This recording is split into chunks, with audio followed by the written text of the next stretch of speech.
Hello there. I am Tim Noah from Slate Magazine. And I'm senior writer at Slate Magazine, and with me is... Sorry, yes? Tim, didn't mean to ruin your cue there. It's Rich Lowry with National Review Magazine. We are going to be talking about a lot of things today. And I am in D.C. I assume you're in New York, right, City. Rich? Beautiful day. And I am... I should start off by saying that my entire life at the moment is a quest for meaning, because I was covering the healthcare reform bill for about a year. And so it passed, which was shocking. I didn't even think that was going to happen. And so now I am searching for meaning in my life. And is financial regulation not filling that gap for you? I don't know whether it will. I don't want to be too hasty in committing myself to another organizing principle for my life, but I'm flitting about quite a bit, and in fact, I can't really claim detailed knowledge of any of the topics we're going to discuss today. So that will either make for a better or worse conversation. It'll probably make us even, I think. Well, why don't we start with the last temptation of Crist? You wrote about Charlie Crist this week, and the growing likelihood that he will not be running for Senate as a Republican. The leading indicator being Mitt Romney, state-of-the-art political opportunist Mitt Romney, who a few days ago switched from Crist to Rubio. Before I proceed, actually, I want to know. I wrote the other day about a little bit about Romney, and I'm sort of fascinated at how the right seems to be turning against Romney. In fact, he one of the reasons I think he may be coming out so conspicuously for Rubio is he's perhaps worried he could be the next Charlie Crist. Do you think there's any danger of that? I need to print out your piece and read it with more care, but I think basically the phenomenon is it's fairly obvious what's going on. Conservatives don't feel as though you can strenuously oppose Obamacare, so-called, and support Romneycare, so-called. And about the only conservative left in the country who thinks that you can make that case is Mitt Romney. And I think eventually he's going to have to say, look, this was a mistake. I thought it was a good idea at the time. It got distorted. I now realize I shouldn't even have tried it. And the problem is that's his signature accomplishment in life. It's a heck of a problem for him. And basically, part of what happened is one of our writers, Stephen Spruill, has written about this recently as well. He went back and looked at an issue of National Review back from 1993 when the debate over the Clinton healthcare reform was raging. And there was a chart we ran of various schools of thought on healthcare, and one, was the most left liberal, single payer. The other was the liberal, version of the Clinton care. And the conservative column was basically the heritage idea and a version of the individual mandate. And then the libertarian column. Some would call that Obamacare. Correct. And although the heritage is frantically trying to persuade us otherwise. And then the rightmost column was the libertarian, basically Cato column. And I think what has happened on conservative thought on this is all shifted more or less into that Cato column. And you have Mitt Romney, the last guy standing, in that formerly conservative/Heritage Foundation column. So it sounds like you're saying that there is some danger that after Crist gets chased out of the Republican primary, we may see some pressure on Romney to either get out of the next presidential race or reposition himself as a I wouldn't go so far as to say he's going to be pressured to get out of the race. I think it will be more like, a steady dose of arsenic that he's ingesting over time, that, he'll be leading. He's really done a lot to establish himself as kind of Mr. Republican. And so he'll be leading in these polls for the Republican nomination for a long time, I would expect, right until people really focus on it. And then people start running negative ads, about his healthcare plan. and then it'll be a real killer. But you're right. It's such a... I guess we call this the Giuliani effect. More or less. Yeah, correct.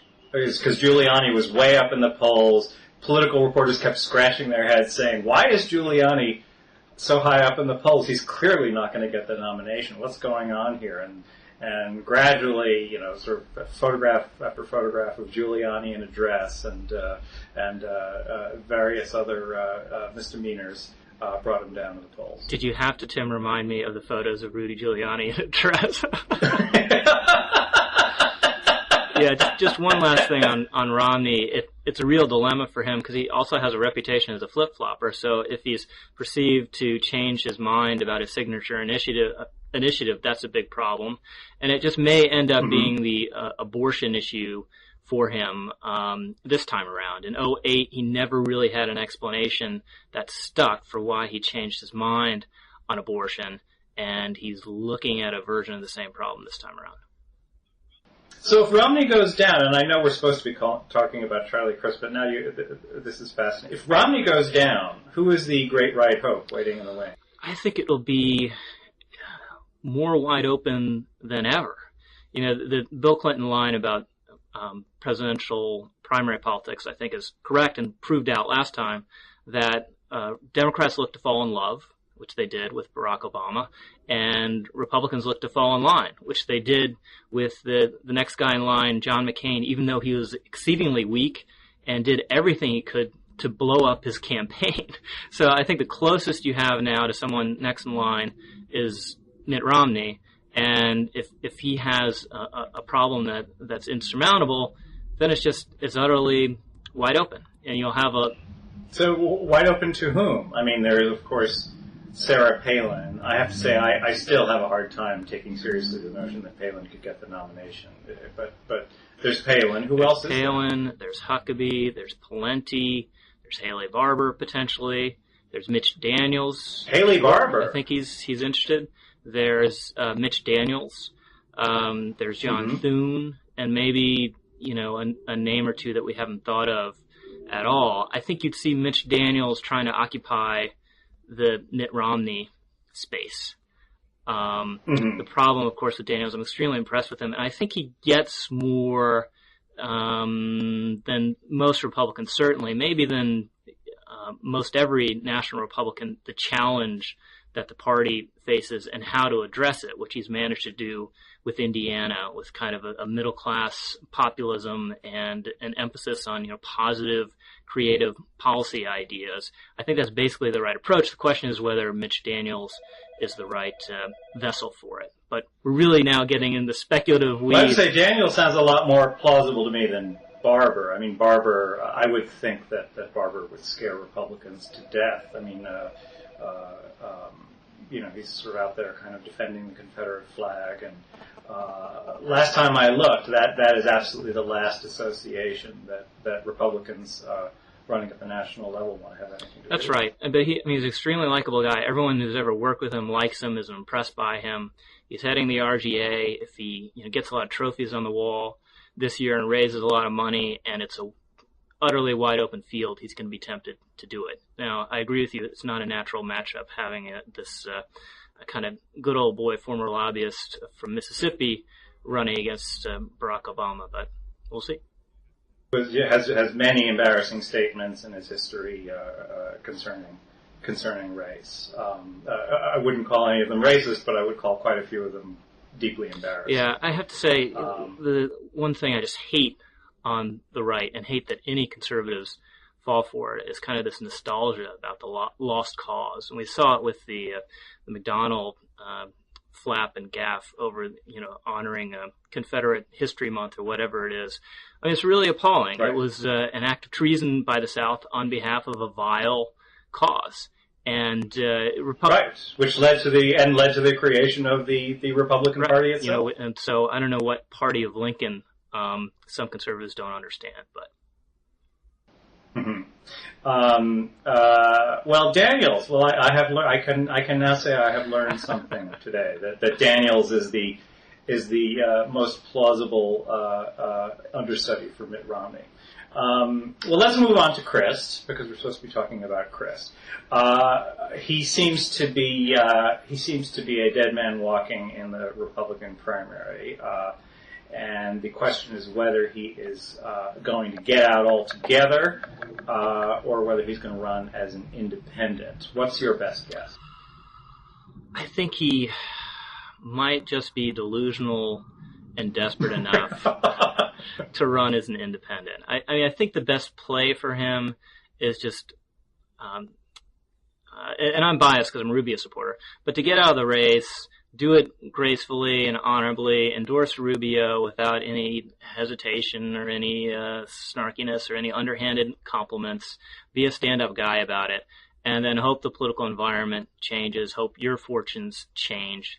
But it may be that he calculates that this is his best chance to make it to Washington, and maybe he has a 1 in 4 chance of doing it, even though it's a long shot, and he should go for it. But I just think that's a disastrous calculation. There's a Democratic blogger down in Florida who broke out the numbers, which compellingly make the case that this is just impossible, basically. Because even if Crist holds 60% of independents, which would be an awful lot, you would still need, and if you got 25% of Democrats and 25% of Republicans, that's about 31%. That's still not a winning number in a 3-man race. And he's certainly not going to hold that many Republicans or Democrats or get that many independents. So I think it's a classic thing where he'll start out at the top of the 3-way race probably in most polls and then very quickly be in 3rd place. And then you get people asking questions, well, why are we wasting our vote on this guy? And then you begin circling the bowl. Well, talk to me a little bit about what happened to Charlie Crist, because I'm one of those people who had been going very comfortably through life without an opinion at all about Crist, favorable or unfavorable. I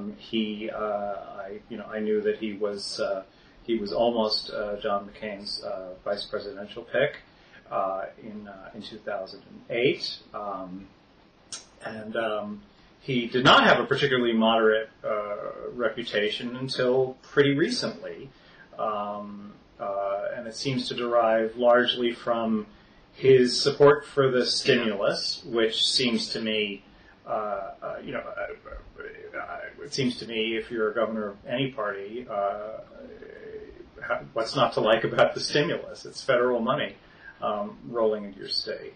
And then this past week, his vote against an education reform bill, which that does make a little more ideological sense to me, that Republicans would be furious at him about that. But sort of tell me more. Has he been shifting to the center? Has he always been duplicitous? What's going on? Well, I think conservatives have always perceived him as not really having a philosophical center or philosophical mooring. And conservatives, of course, hated the stimulus, and a lot of them viewed it as a betrayal that Crist was at that event with Obama and famously hugged him. And so he was... The fatal hug. This is the strategy. This is the strategy. For Obama. For the elections. Go around hugging as many Republicans. Hug is right. He's going to have to chase them around the stage, I think, to get hugs from many of them at this point. So he was kind of down. He had a significant downside because of that. And then he ran into Rubio, who is, I just think, a natural political talent. He's a good-looking guy. He's charismatic. He's self-confident. The conservative seems very sincere, as far as I can tell, in his beliefs. And this was just a moment where the right was not interested in politics as usual, not interested in the establishment. And as Rubio got more attention, he got more money, and as more Republicans around the state of Florida learned about him, the initial polls had Crist ahead because no one knew who Rubio was. Then Rubio gained on him, overtook him, and now is just slaughtering him. And we see the real Crist. He said he was going to sign that education bill, and then when the politics for him seemed to go the other way, he vetoed it. He swore up and down he wasn't going to run as an independent. He was a very proud Reagan Republican. Well, now he's openly considering running as an independent, and it's entirely because the political winds have shifted the other way. Now, let's get back to this sort of stimulus issue. I should have looked at this before, and I haven't. But I am guessing that that Crist is hardly the only Republican governor who expressed appreciation for receiving stimulus funds. Maybe not in an event with Obama, although possibly so. I don't know. Were there other events around the country with Republican governors?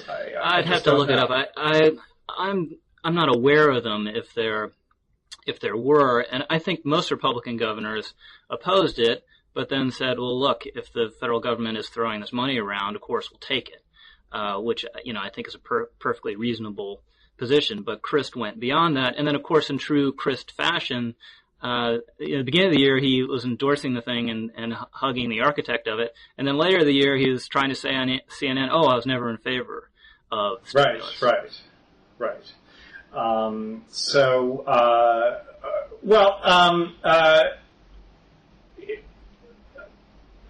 As I sort of watch this Crist story unfold, I find myself thinking about Joe Lieberman, and conservatives don't have quite the same disdain for Joe Lieberman for doing many of the same things that Crist. But this is what I'd make the distinction. And what do you think of this? I mean, I really think Lieberman is a conviction politician, or certainly much more of a conviction politician than Charlie Crist. And Lieberman had a position primarily on the war that was hated by the left, and he just wasn't. He's a 50% conviction politician. He adheres to his conservative convictions and abandons his liberal. Okay, well, I mean, wasn't it mainly the war though? And he just wasn't going to move. It was mainly the war, but of course during the healthcare debate, you saw him running hard against away from several positions he had previously taken on healthcare, which drove Harry Reid around the bend.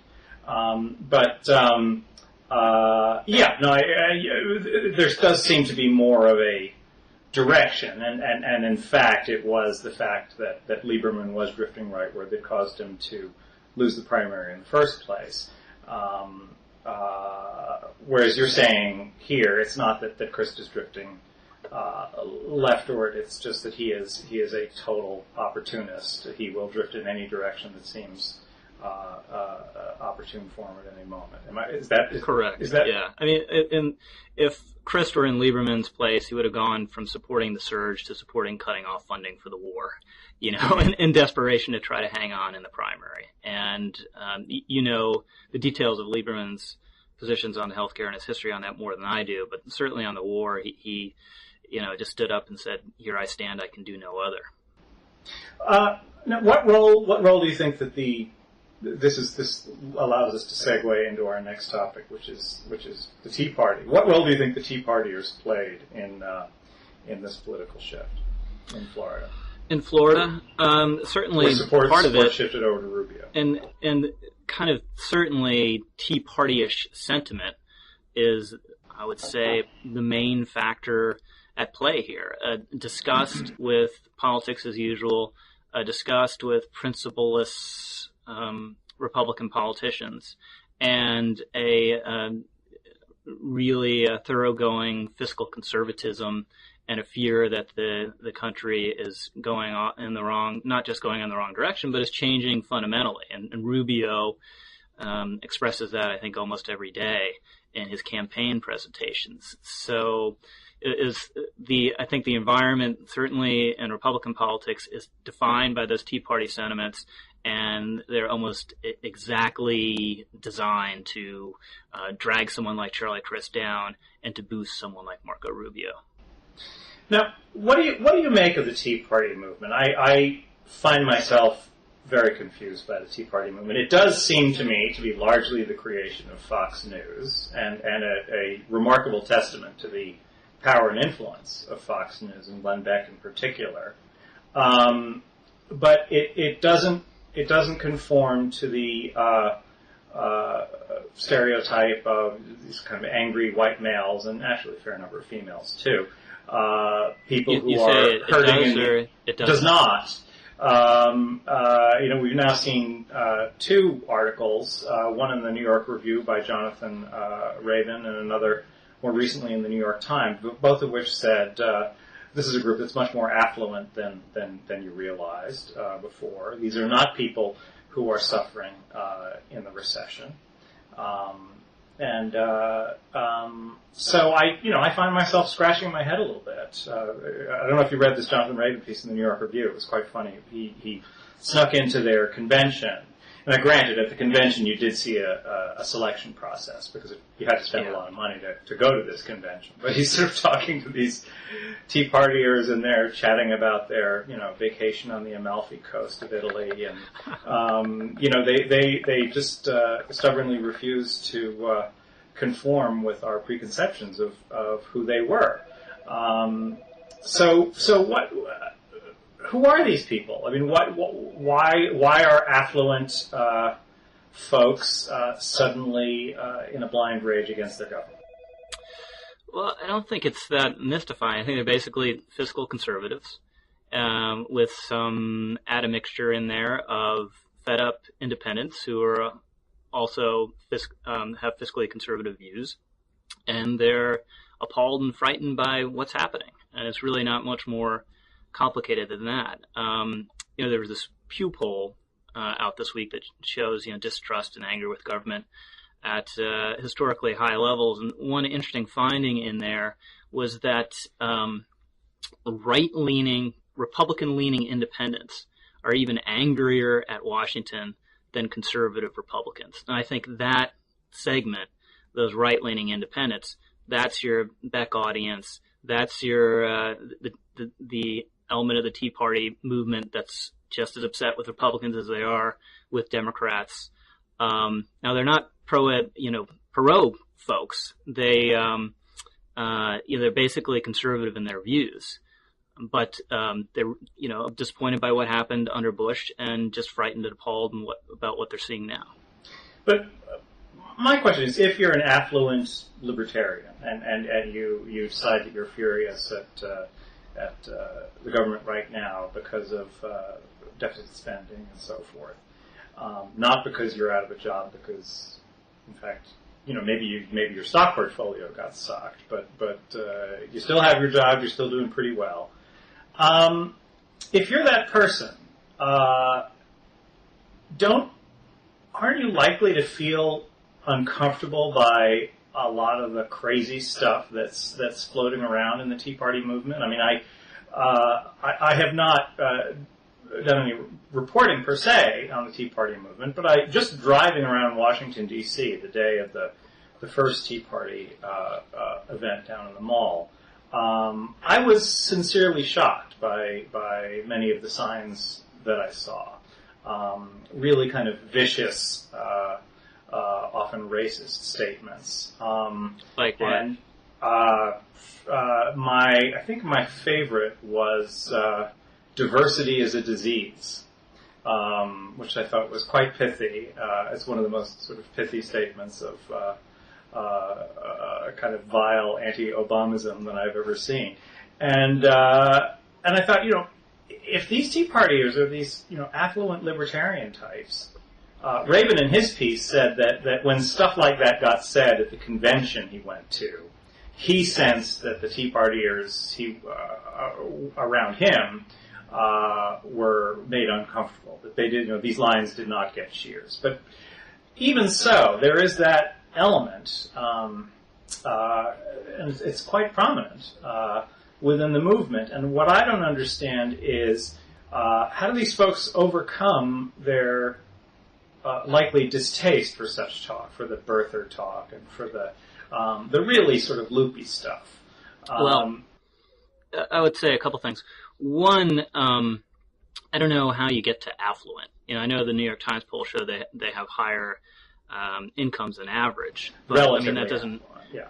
Okay, and also libertarian, I think, is probably the wrong characterization as well, because most of the polling I've seen shows most of them have socially conservative views as well. So they're basically, most of them are conservatives. And as far as the flakiness, I mean, that sign is appalling, and any movement or any rally is going to have some fringe elements, but I think, most of the signs I've seen, I've actually, to my shame, here in my Manhattan cocoon, have never been to a Tea Party event. But just following the coverage, most of it is signs about the debt and the deficits, and don't foist your spending and the consequences of it on my child. It's a fiscally conservative movement, and what I don't understand is how it used to be kind of a goo-goo trope of the Washington Post editorial pages and other editorial pages that, politicians need to be more serious about the deficit and about the debt and more seriously take on entitlements. And here you have actually a movement in the streets that is fundamentally motivated by those kind of sentiments, and you have all of liberaldom recoiling from it, and not just recoiling from it, I would say smearing it, as motivated by racism and hatred, and smearing it mainly by taking photographs of their signs. I mean, there is a substantial whack job component to this movement. There just is. It's undeniable.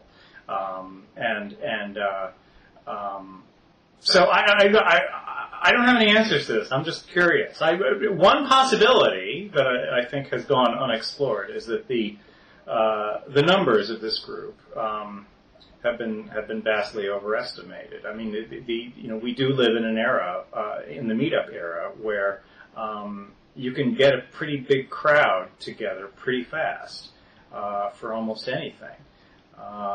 And we may a year from now be seeing pieces saying, boy, did the press get snookered by the importance of the Tea Party movement. I just don't know. It doesn't.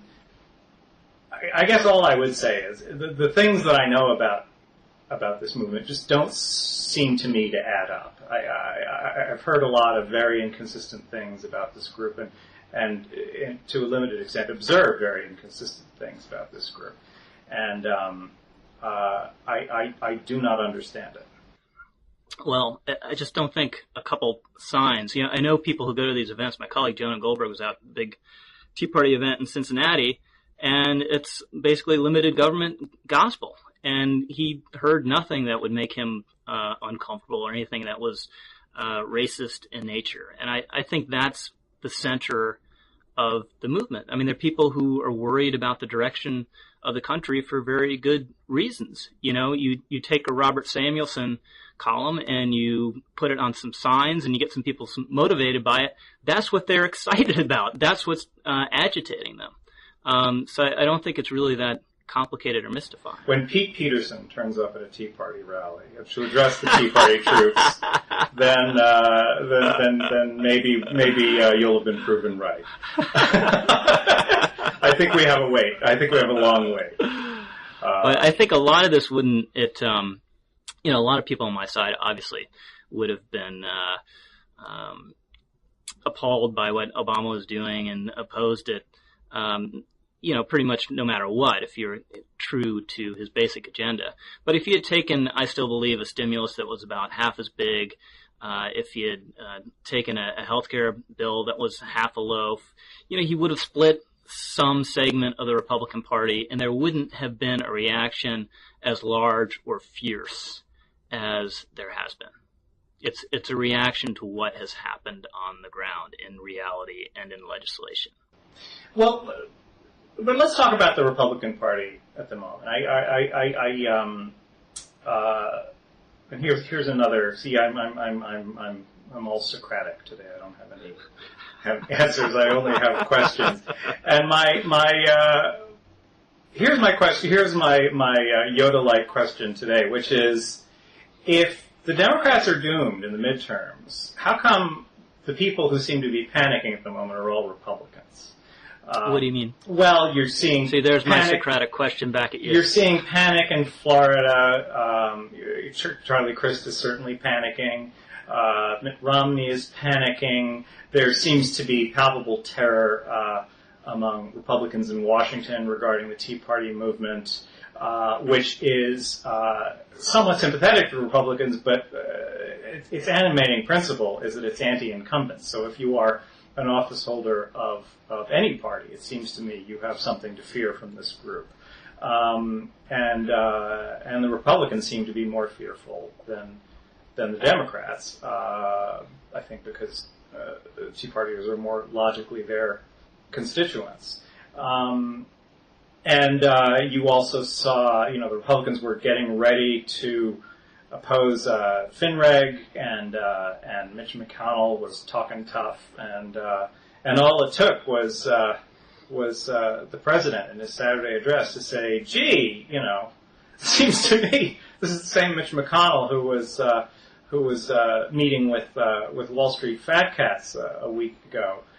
So how the hell can he position himself as a populist in this fight?" And McConnell folded almost immediately. I mean, McConnell is now saying that he thinks a deal can be struck on FinReg.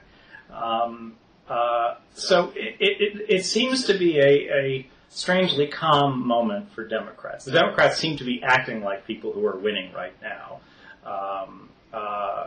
Now, obviously, polls complicate that somewhat, but just in terms of behavior, I smell a lot more panic among Republicans than I do among Democrats. I don't see that. Charlie Crist is panicked because he's going to lose a primary, fair and square, to a candidate who I believe will win the general election and has been leading the Democrat Kendrick Meek and every single two-way, face-to-face matchup. So, and a Democratic consultant told me, I don't know whether this is still operative, but, as of 2 months ago, that they would prefer to run against Crist, kind of as an establishment politician, rather than Marco Rubio, the young Latino guy. So, yes, Crist is panicked. I don't know that Mitt Romney is panicked. I would counsel him to be afraid and to deal with his healthcare problem. But what about McConnell? Republicans, is he panicked? He doesn't seem to be acting in any consistent way. He was acting like an obstructionist last week. He's acting like a compromiser this week. Not much seems to have changed. Well, that doesn't have anything to do with the Tea Party movement. I'll address that in a second. But again, I think Washington Republicans initially didn't know how to react to the Tea Party movement, but they've basically gotten that these people are more or less their friends and are basically. So you don't believe it's true that they are going to be anti-incumbent in general? Look, if you're John McCain, you have a reason to be scared. If you're in a Kentucky primary, and you're running against Rand Paul, you have cause to be worried. But is the Tea Party anti-Washington sentiment in November going to hurt Republicans? I think that's ridiculous. It's going to be overwhelmingly directed at Democrats. And, the Democratic Party in that Pew poll, I think the standing of the Democratic Party is the lowest it's ever been since they've measured it. Republicans aren't great either. But we learned in 2006 when the standing of the Democratic Party wasn't so great and the standing of the Republican Party wasn't so great and everyone was fed up with Washington and the way things were going. If you're the guys in charge, you pay the price. But isn't that really largely a function of the economy? And seems like there's a decent chance that we'll still have high unemployment in the fall, but there will be more tangible signs that the economy is recovering in the fall.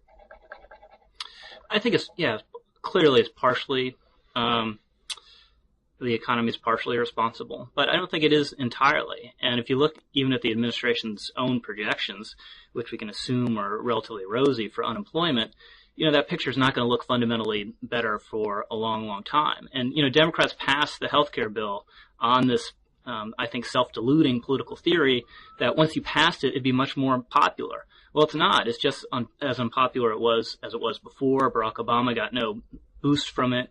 You have a guy, the Democrat who's running in Murtha's district out there in Pennsylvania, opposing, says he would have voted against it. He's running ads saying he would oppose it. And that's because I believe polls in that district, which is a swing district, conservative Democrat district, show I think about 26% of people support the healthcare reform as it was passed. In New Jersey, 51% of people support repeal.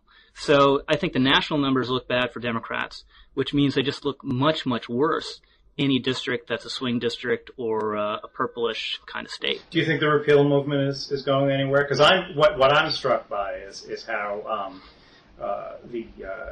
little we're hearing about repeal right now. given the level of the rhetoric at the time of the bill's passage.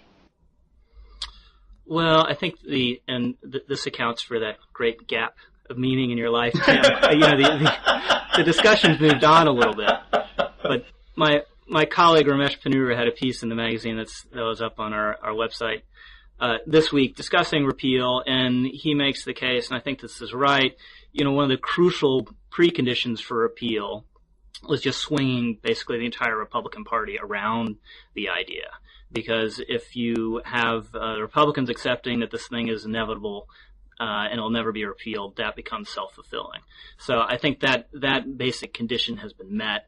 Now it just matters a lot the way the debate moves going forward and what happens in the fall. I just think the way things have been set out, if Republicans don't win the House back, it'll be interpreted by a lot of people as a referendum in favor of Obamacare. Wow. That's quite a line in the sand you're drawing there. So if the Republicans, I think I said by most people.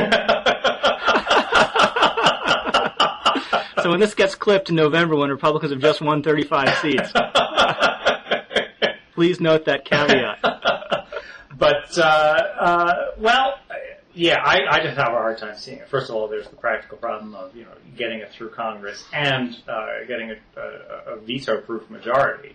The other problem is that there's a lot in that bill that's awfully popular even among people who think they oppose Obamacare,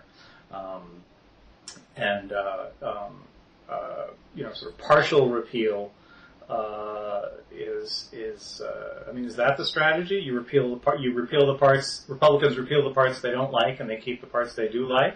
That would force them to admit that they do like parts, which could really hurt the momentum for the movement, right? Well, I think you go for a full repeal, and it's not going to happen in 11, even if you take back the House and the Senate, very likely, because Obama can veto it. And then you continue to fight on, and if but why do you want to go for Obama loses, why go for full repeal if that means you're saying that you're in favor of insurers turning away people based on pre-existing conditions, for example? Because there are better ways to do it.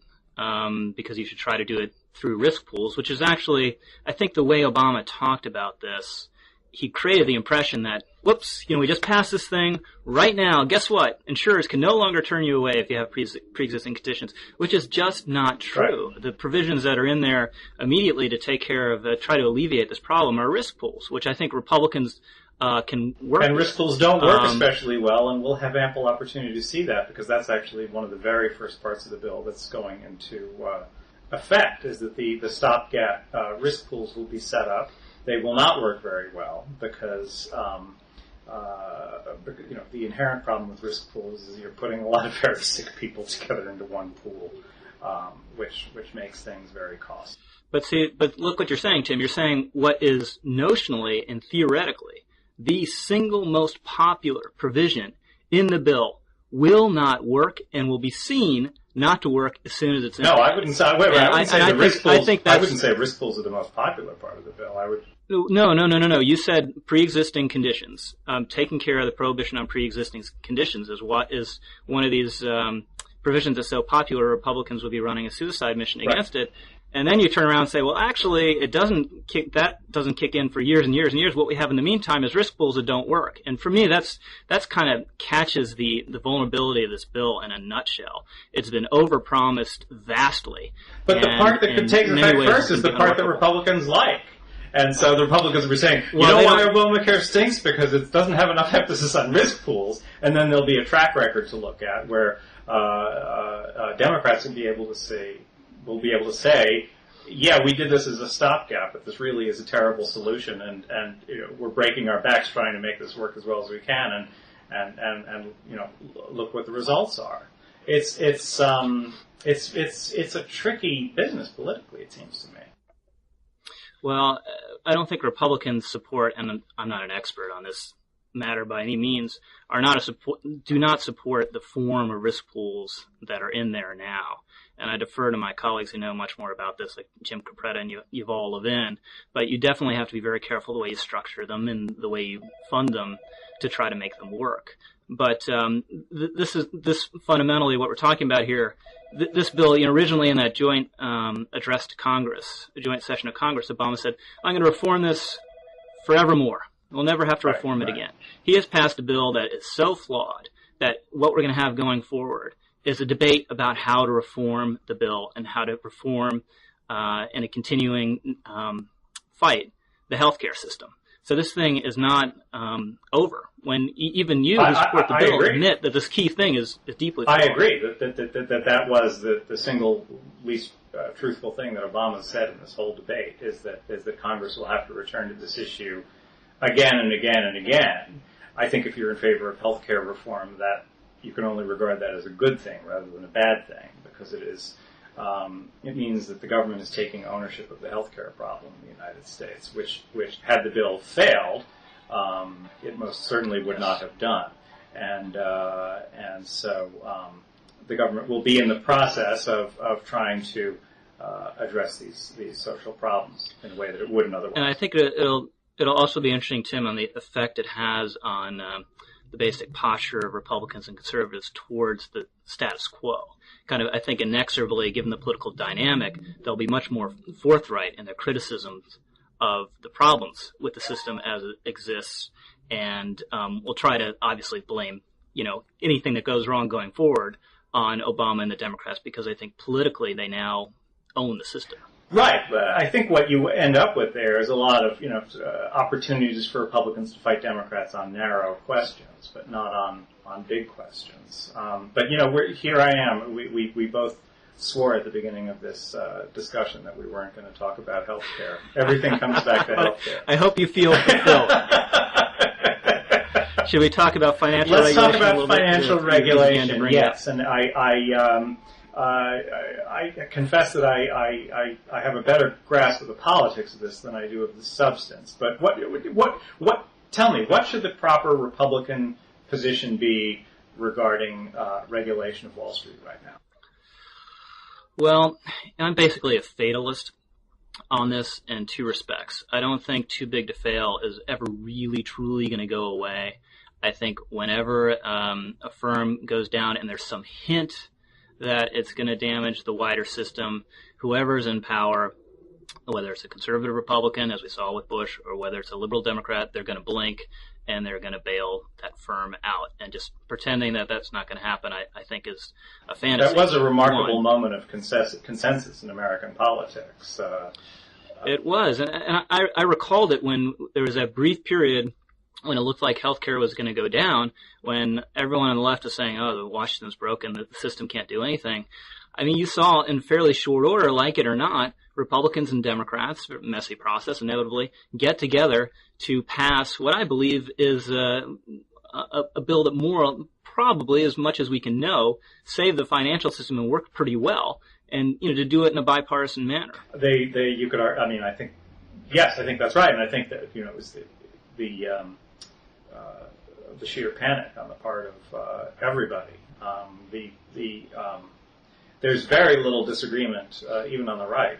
There's some, but not very much, over the question of whether doing nothing was an option. There are a few libertarians who argue it, but it's an experiment that nobody really wants to conduct.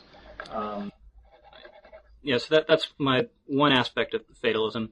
And my other fatalistic belief is that whatever regulatory regime we get, it's not going to work. It's always inevitably backwards looking and can't be deft and future oriented enough to take care of the next problem. So the history of every sort of bubble and financial crisis is there's a huge raft of regulation passed subsequently that doesn't stop the next bubble or financial panic. And the example in this case is Sarbanes-Oxley, which after Enron and the tech bubble was passed, cost companies untold billions of dollars to comply with, and had zero effect in stopping the next bubble, which was even more devastating. So I would say on the bailout thing, you do need to have some resolution authority. You do not deem the resolution authority to be another bailout, as a number of Republicans, including Mitch McConnell, allege. Well, if it's structured correctly, and it's The basically tax on banks is acceptable to you to fund it. well, the fundamental issue is whether you're bailing out firms the way we bailed them out last time, which is that you fail, we rescue you, you continue to exist. Which is not the model here. Correct. Well, that's arguable, but the resolution authority should be as close to what the FDIC does when it seizes a bank. It should be as close to the actual bankruptcy process. There's some argument that you could do this through bankruptcy law. I'm not sure whether that's right or not. I'm not an expert, but we take you over. We unspool you in as orderly a fashion as possible, but you end up dead. Government performs at the end of the process. Government performs the burial. Is the idea anyway? So that's because people are saying that's the part of the bill that's likely to get jettisoned, which seems sort of crazy to me. Do you think the Republicans are going to hold firm against it? No, I think this is how I understand it, and I'm not an expert in this area either. But the $50 billion fund, which would have been provided by these financial institutions, taxed to provide it, I think that's going to die. And the Obama administration came out and told Senate Democrats to take that out. But that's really not, we have an editorial about this week, it's not really the issue. There's still vast authorities within the bill that are, we believe, too broad, too wide-ranging, too flexible, that could amount to the same sort of bailouts that we're all reacting against from the fall of 2008. And fixing that language and those provisions is much more important whether you have that fund or not. And you're talking about McConnell earlier, asking about him, and is he scared? I don't think he was ever dead set on killing this bill.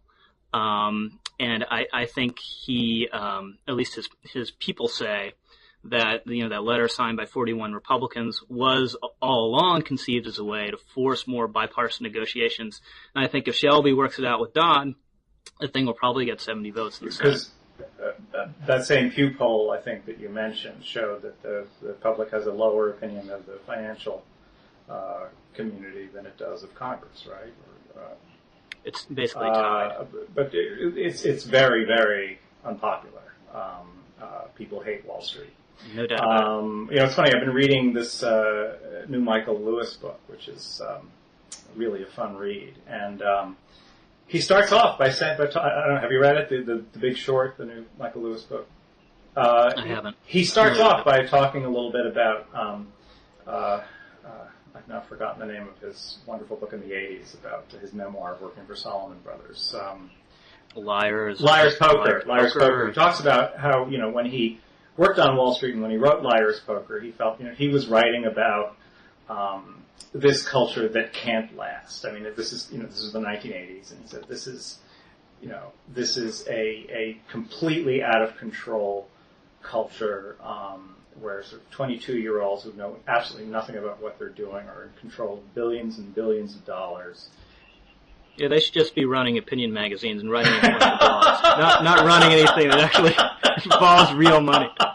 Anyway, he said, this is. He felt he was writing about this curious historical moment, and of course, he then goes on to say, imagine to my astonishment that over the next 2 decades, this culture just grew and grew and grew, and its excesses grew worse and worse and worse.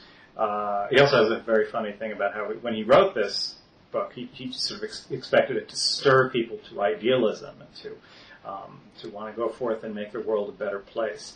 And instead, he kept getting letters from young people who were reading his book as a how-to manual. Wanted to, how can I get a job on Wall Street and make millions? It's like the bankers you always hear about who have remembered every line of the movie Wall Street, and consider it as a model.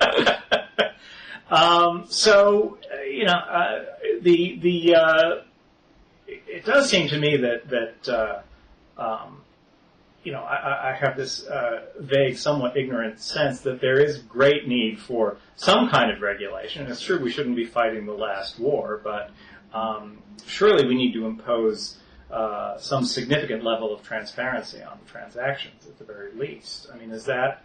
But we're not sure that's going to happen as a result of this bill either. Yeah, more transparency the better. I don't know enough of it to know how you achieve it. I would think there would be three things. A resolution authority that is unmistakably not a bailout, sort of counter-cyclical capital requirements or limits on leverage, because the entire system now is very pro-cyclical, and anything you can do to improve the credit rating process and transparency. All would be very good. But another problem I have with this bill, besides the fact that it's 1,300 pages and most of us have no idea what's in there, is the idea that you can create this financial, I forget the exact title of it, but this Financial Risk Oversight Committee, and they are somehow going to be smarter than everyone else and figure out when there's a true bubble and blow the whistle on it. And as Arnold Kling has written, part of the problem in this last crisis is the regulators bought into the same cognitive mistake as the regulated. You had bank examiners in Citigroup, arguably one of the most regulated institutions in the universe, in there every single day, and didn't know what was going on and didn't. But that's the thing. I mean, but at the same time, Lewis's book is basically a series of profiles of all of these oddballs on Wall Street who saw this coming and made a fortune betting against it. So it does appear to have been clear to the people who were paying attention. It just seems there are only about 12 people who were paying attention to the very narrow particular issues that were at stake here. Well, but they were the dissidents, right? I mean, if you're the head of Citigroup or one of these other banks, you're not taking the long side on all this stuff or betting that it's going to go up forever because you don't think that's going to happen. You're doing that because you do. And the nature of a bubble is that everyone or the vast majority of people buy into it. And how regulators are going to be exempt from that phenomenon, I don't understand. I think is basically a fantasy. Well, I don't know the answer to this. I want to believe that there is some way to keep abreast of these issues. The other interesting thing, Tim, just one point, and then I'll ask you a question, is the heroes of the Lewis book. The people are shorting all this stuff in this Goldman Sachs action brought by the SEC. Doesn't make those guys look like heroes. Right. Well, I mean, it's kind of premised that on the idea that there's something wrong with shorting, when actually it's kind of the best way the market has to blow. Well, there is clearly something wrong with selling a product that exists to be shorted. I mean, there is a component of fraud in that. It might not meet the legal definition of fraud, but I think just about everybody agrees that if Goldman Sachs was, as the SEC maintains, consciously selling a financial product so that it could bet against it, that is a form of deception. But my understanding is that Goldman took the losing side of the bet and lost on the deal. I mean, is it really unethical to create this instrument? Very complex instrument, but these are very complex players. And one side bets long, and the other side bets short. Holman Jenkins wrote a column about this in the Wall Street Journal. Isn't it only just in retrospect we know the long side lost that makes it seem somehow unseemly? Well, this will all clearly hinge on what, as Howard Baker would say, what did Goldman know and when did Goldman know it? I mean,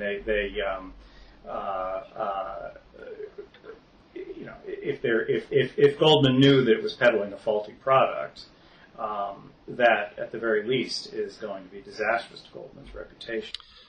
But what constitutes faulty? I mean, yes, a lot of subprime mortgages, but these are the kind of mortgages that Congress is basically ordering Fannie and Freddie Mae, the government of the United States, effectively to back. Well, no, that's actually not true. I mean, the subprime mortgages were working. They were working a much scuzzier corner of the market than what Fannie and Freddie were behind. And a lot of the a lot of this has been blamed on anti-redlining legislation, and to the extent that I've read up on this, it seems to me that anti-redlining, the loans that conformed with anti-redlining legislation actually did fine. It was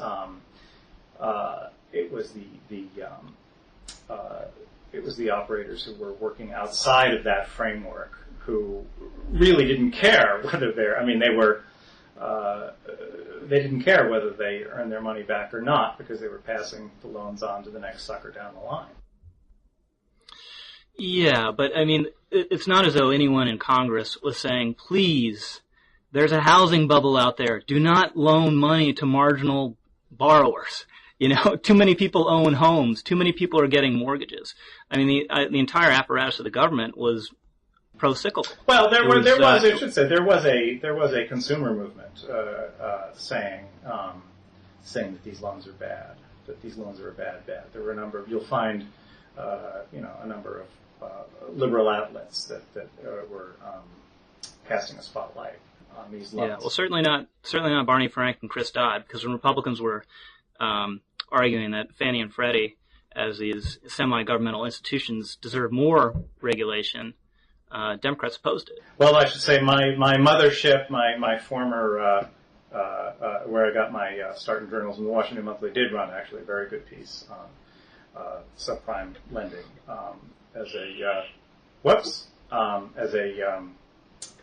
as a bad practice back in the 90s. I think it was the 90s. And they were not the only ones. I mean, this was, and I know some people who work in the housing area, housing advocates who were very concerned about this at the time. Tim, the question I want to ask you, what do you make of the fact that Wall Street money in recent years overwhelmingly has gone to Democrats? Well, it's an interesting question you ask. I think the only answer I could really provide is geography is destiny. If Wall Street were located in Houston, then all that Wall Street money might be pouring into the Republican Party. But since it's located in Manhattan, it pours into the Democratic Party. But has that, I'll have to go back and look, but has it always been the case that Wall Street money has gone to Democrats? Well, no, because there used to be this species called the moderate Republican, and those are the people who used to get the Wall Street money. But all those people are now Democrats, and you remember them surely. I've heard of some of them. Clifford Case and people like that, and they just don't exist anymore, except for. So why would Wall Street not want to back free market conservatives who are the ones who are constantly tarred with being pro Wall Street? I think that these are people who live in New York who are culturally they're living in a cultural environment that I'm sure you would be the first to agree is pretty liberal. I think it's also true that both Democrats and Republicans have over the years been pretty friendly to Wall Street. Chuck Schumer certainly has not done very much to annoy his patrons on Wall Street, as Republicans gleefully point out from time to time.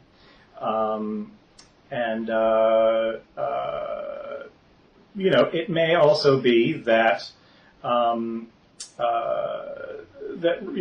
Republican ideological commitment to free market principles are not necessarily in the interests of a number of people operating within that free market. You certainly saw that, and I'm going to backslide again now and talk about healthcare a little bit.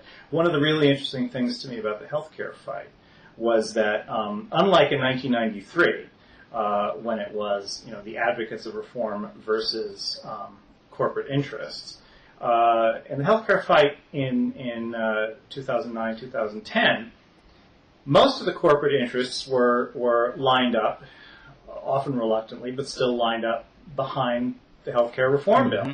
bill. The only ones who weren't were the health insurers, and even in the health insurers, it was pointed out more than once, really would have been up a tree if healthcare reform had gone down, because they have they were facing some pretty serious problems down the road with their market. And so, I guess I would say it is not, for better or for worse, it is not always the case that people who operating in the vaunted private sector see Republican ideological commitment to the free market as being in their interest. And I could probably cite some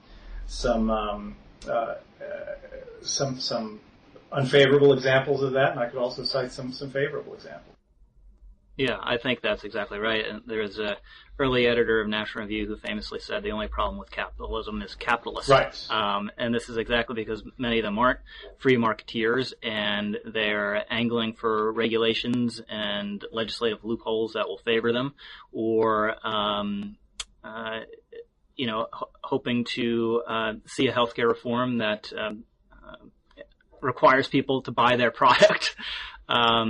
So it's just funny, though, how that doesn't always permeate, or seems to rarely permeate the larger political discussion, where you have conservative Republicans favoring a philosophy that is uncongenial in many respects to business in a way that regulation and action in Washington is not. Yes, I think that's right. I think that it's a real problem for the Republicans, actually. We may see it cropping up more and more. As it is, you've had, for a number of years, since 1980 at least, you've had the deal for corporations that do support the Republican Party, and most of them have. You've had these, very kind of cosmopolitan corporate leaders being told, well, just hold your nose when we talk about all these social issues, and we'll deliver the goods financially to you, which is a slightly unstable arrangement to begin with. It's lasted longer than I would have expected, but who knows what's going to happen in the future. Well, that seems like a good occasion for us to wrap up. It's been fun talking about these issues. Absolutely, Tim. And I really enjoyed it. And let's do this again sometime. And so for Rich Lowry, I am Tim Noah. We're Blocking Heads, and I guess we'll call it a day. Bye, everyone.